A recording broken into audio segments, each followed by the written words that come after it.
The rain hammered against our apartment windows that Tuesday evening, each drop seeming to echo the rhythm of my heartbeat as I stirred the pasta sauce.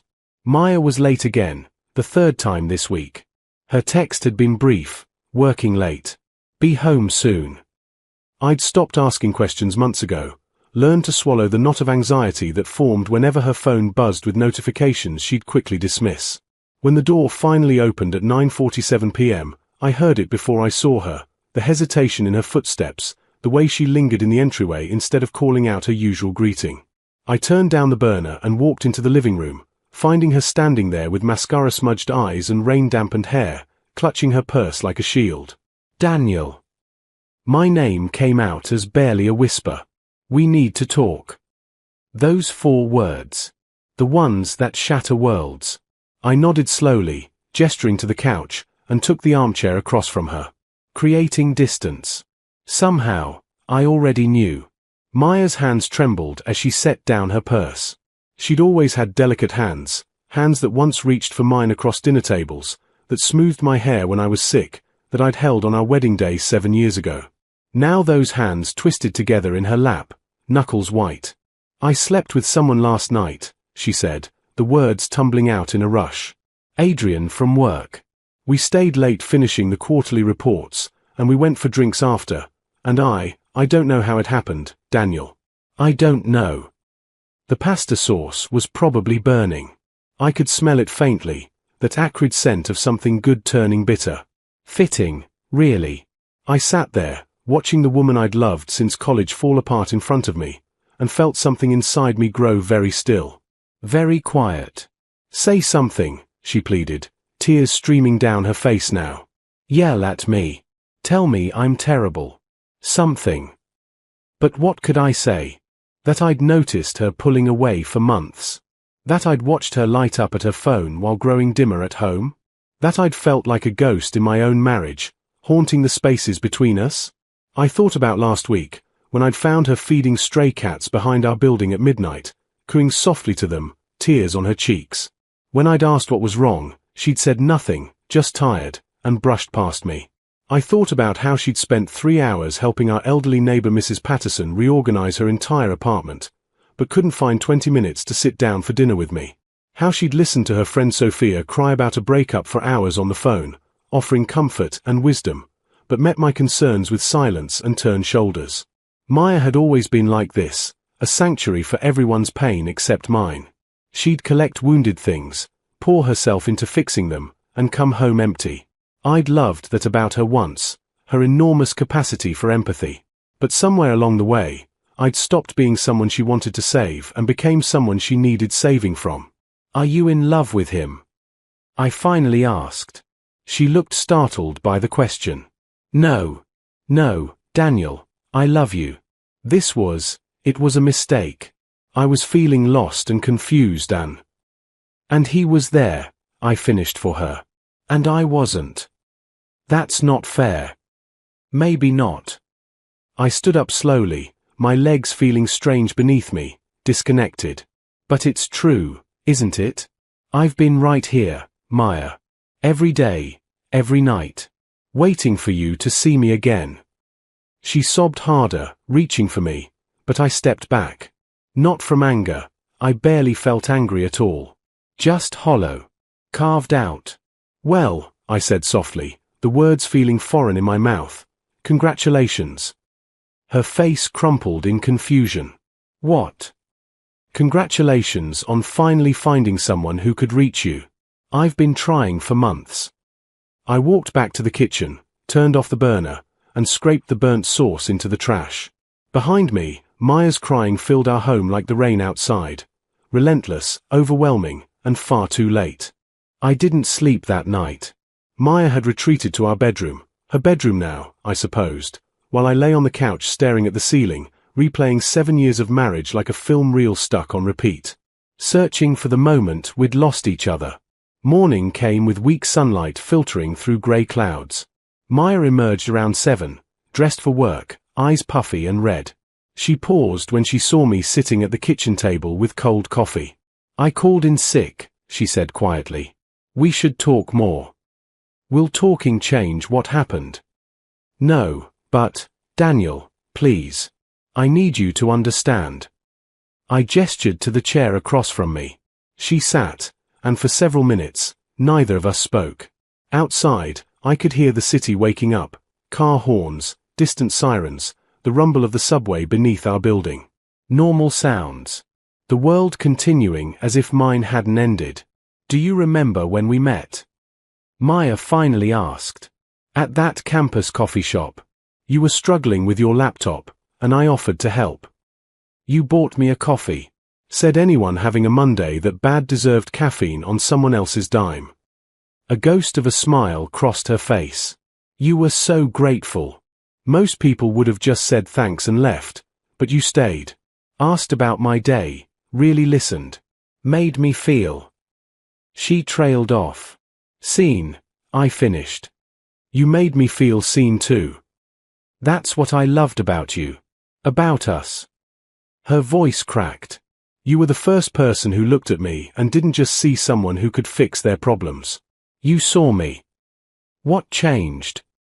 The question came out rawer than I'd intended. Maya's hands wrapped around her own untouched coffee mug. My dad died. I blinked. Her father had passed 2 years ago, a sudden heart attack. She'd been devastated but had handled it with her typical grace, organizing the funeral, supporting her mother, being strong for everyone. Maybe too strong. I know you were there for me during that time, she continued. But Daniel, I felt like I was drowning. Every day, just trying to keep my head above water. And everyone needed me to be okay. Mom, my sister, my friends at work. They needed me to be the strong one. I never needed that from you. I know. But that was somehow worse. She looked up at me, eyes pleading for understanding. With you, I could have fallen apart. Should have fallen apart. But if I started, I was afraid I'd never stop.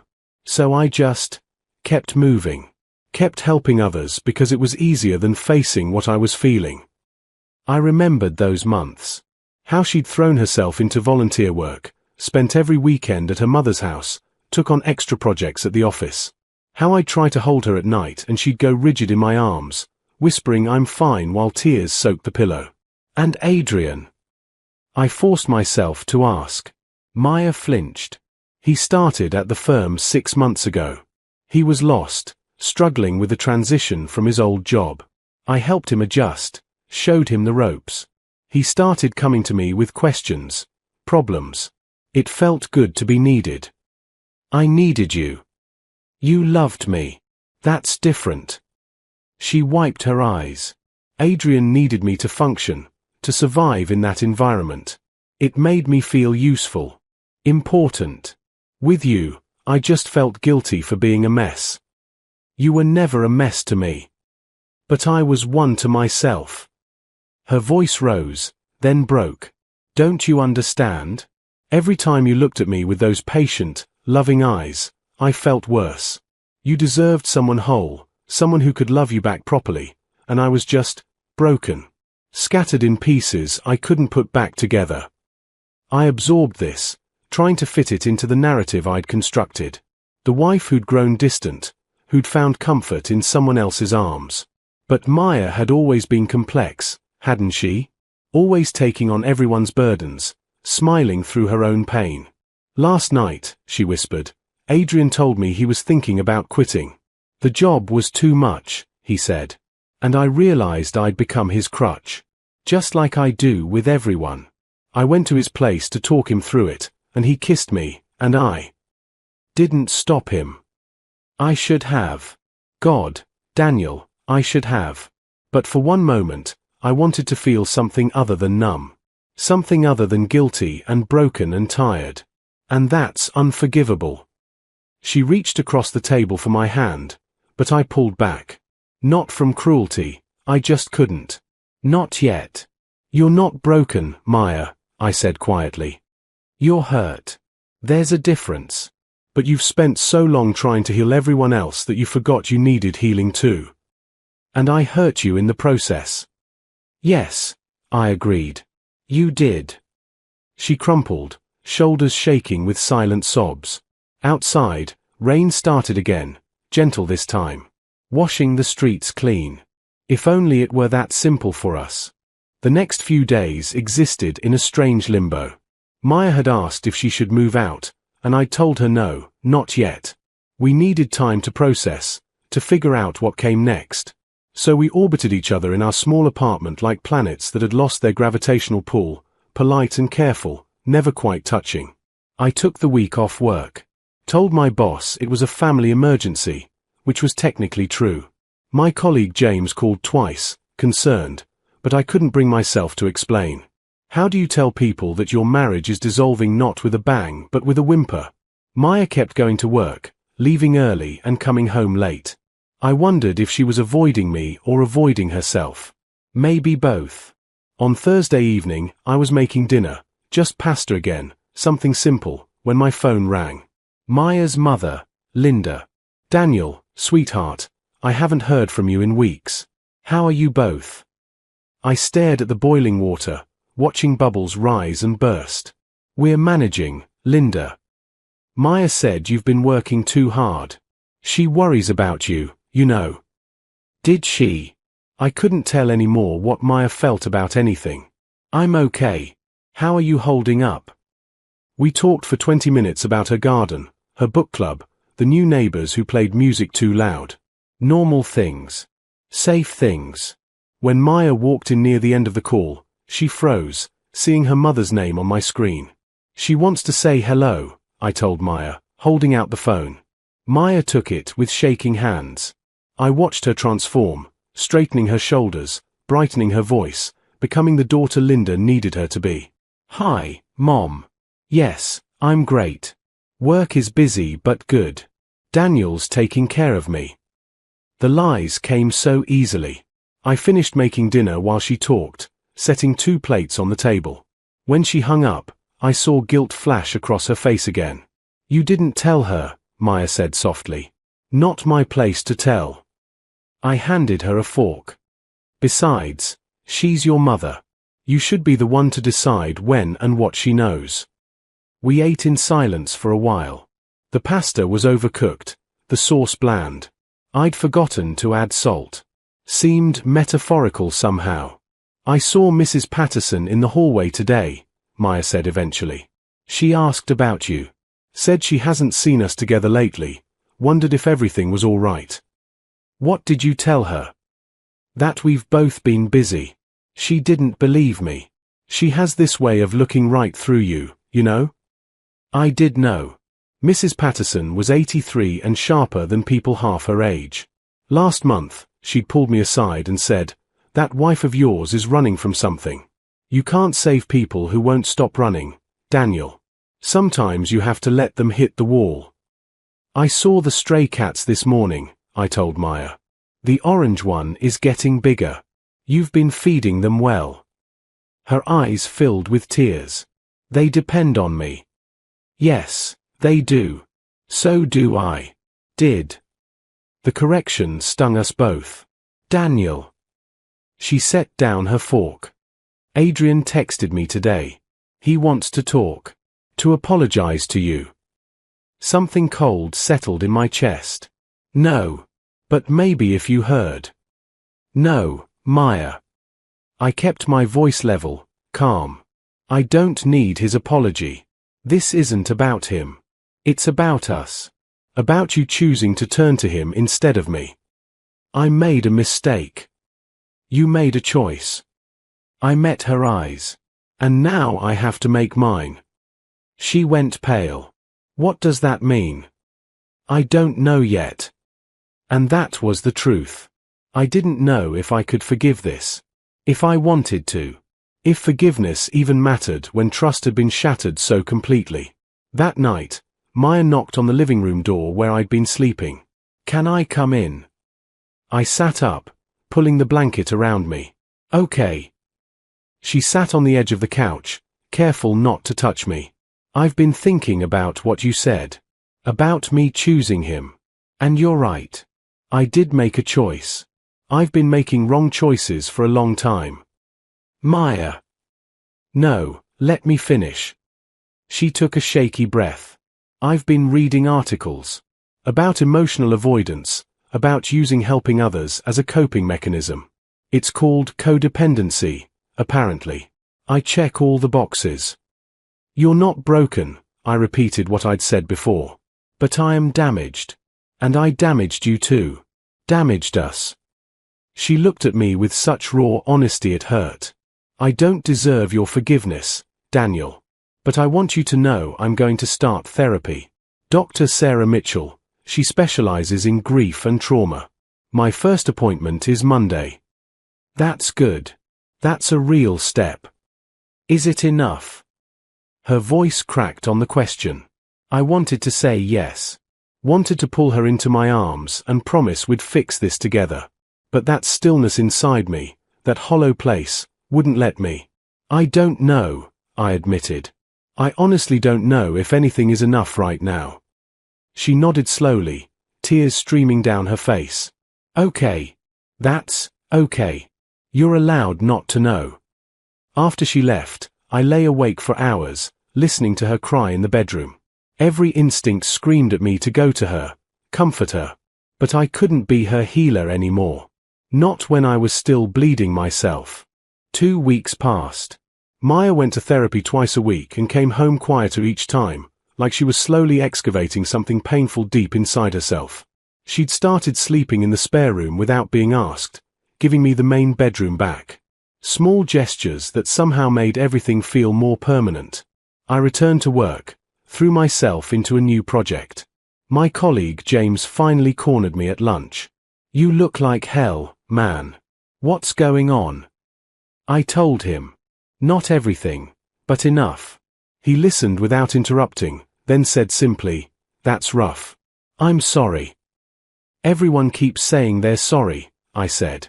Like it's something that happened to me, not something someone I love chose to do. Both things can be true. James pushed his sandwich around his plate. My sister went through something similar. Her husband had an affair. They tried to work through it, went to counseling, the whole deal. Did it work? No. She said the hardest part wasn't the cheating. It was realizing that the person she'd married had become someone she didn't recognize. The betrayal was just the symptom, not the disease. His words haunted me the rest of the day. Was that what had happened with Maya? Had we both changed so much that we'd become strangers sharing an apartment? That evening, I came home to find Maya cooking dinner. Actually cooking, not just heating something up. The apartment smelled like garlic and herbs, and soft music played from her phone. I made your favorite, she said when she saw me. Chicken masala. Like I used to make when we were first married. I set down my bag slowly. Maya, what is this? I just wanted to do something nice. For you. But her hands trembled as she stirred the sauce, and I could see the desperation in her eyes. This wasn't about being nice, this was about proving something. To me or herself, I wasn't sure. We ate dinner making careful conversation about weather and work and nothing that mattered. Afterward, Maya disappeared into her room and came back with a large cardboard box. I found these, she said, setting it on the coffee table. Our old photos. From college, from our wedding, all of it. She started pulling out pictures. Us at graduation, laughing in the rain. Our first apartment, barely bigger than a closet. The trip to Maine where we'd gotten lost and ended up sleeping in the car, waking up to a perfect sunrise over the ocean. Look, Maya held up a photo from our wedding. You were crying during your vows. Do you remember what you said? I did. Every word. That I'd found someone who saw all of me, the good and the bad and the broken, and chose to stay anyway. And I promised to always choose you. Every day. She set down the photo with shaking hands. I broke that promise, Daniel. I know I did. But I want to keep it now. I want to choose you again. Maya. I love you. The words burst out of her like a confession. I never stopped loving you. Even when I was pulling away, even in that moment with Adrian, which I regret more than anything I've ever done, even then, it was you I loved. It's always been you. I looked at the photos scattered between us, all those captured moments of happiness. They felt like artifacts from someone else's life. I believe you love me, I said quietly. But loving someone and being able to love them properly are different things. I can learn. I am learning. Dr. Mitchell says I've been using caretaking as a shield, avoiding my own feelings by focusing on everyone else's. But I'm working on it, Daniel. I'm really trying. I can see that. Then why? Her voice broke. Why do you still look at me like you're already gone? The question hit like a physical blow. Because she was right. Somewhere in the past 2 weeks, while Maya was discovering why she betrayed me, I'd been discovering something too. I'd already started letting go. Do you know what the worst part is? I asked. It's not even the cheating. It's that for months before that, I felt invisible. I'd talk and you'd nod but not hear. I'd reach for you and you'd move away. I watched you pour yourself into strangers while I starved for your attention. I know.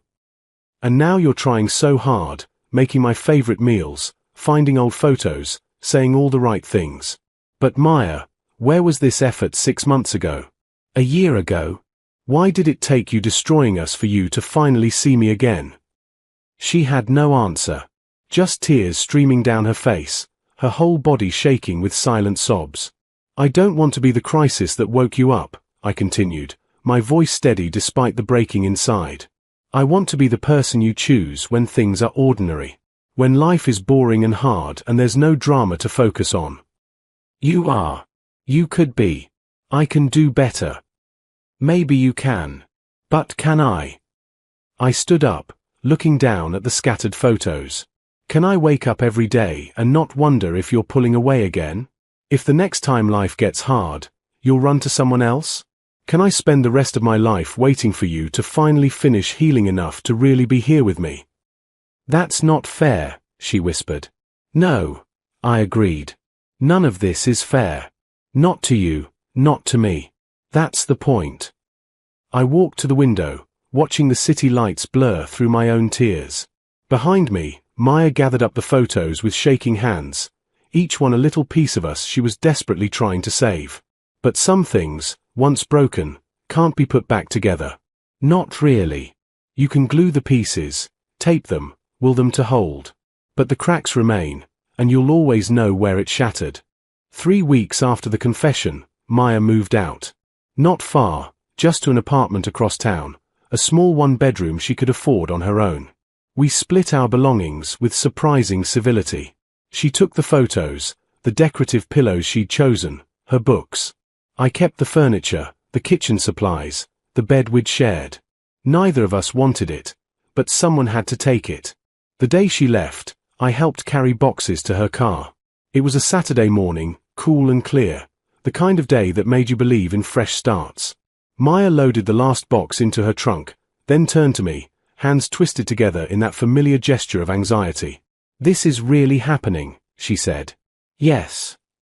I keep thinking I'll wake up and the last month will have been a nightmare. Me too. She stepped closer, and I let her. Let her take my hand, memorizing the feel of it one last time. Dr. Mitchell says I'm making progress. That I'm finally dealing with my grief instead of running from it. I'm glad. You deserve to heal. She also says. Maya's voice caught. She says that sometimes the collateral damage of our wounds can't be undone. That we can acknowledge we hurt people and still have to live with the consequences. She sounds wise. I miss you. The words came out broken. I miss you so much it physically hurts. And I know I don't have the right to say that. I know I did this to us. But I need you to know. I squeezed her hand gently. I miss you too. The you I married. The us we used to be. But those people are gone, Maya. We're different now. Maybe we had to become different. Does different mean it's over? The question hung between us, weighted with 7 years of marriage and a lifetime of might-have-beens. I thought about easy answers, kind lies. But Maya deserved the truth. I think so, I said quietly. I think we ended before you slept with Adrian. That was just the moment we both had to stop pretending. She closed her eyes, tears spilling over.